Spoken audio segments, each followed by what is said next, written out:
cr101radio.com, podcasts, and more. 33. Farm stealing. Thieves nowadays steal a variety of big and little objects, from jewellery and money to cars and cargo. The thieves operate under a double handicap.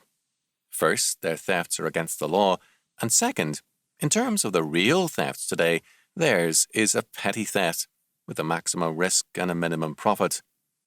The real thievery today, the big-scale stealing, is legal.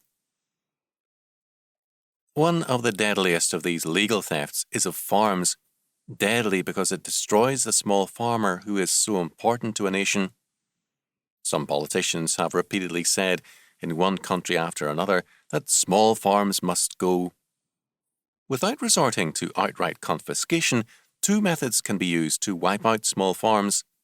First, a farm aid program of supports and grants can be instituted, which will actually give more to the big farms and speed up the decline of the small farmer. Second, taxation can be used to wipe out the small farmer and to concentrate land into fewer and fewer hands. Very early in American history, the courts pointed out that, quote, "The power to tax is the power to destroy," end quote, and we can add, the power to steal as well. If a tax supports civil government in its work of the Ministry of Justice, in the maintenance of law and order and the common defence, that tax is a just and helpful one to all.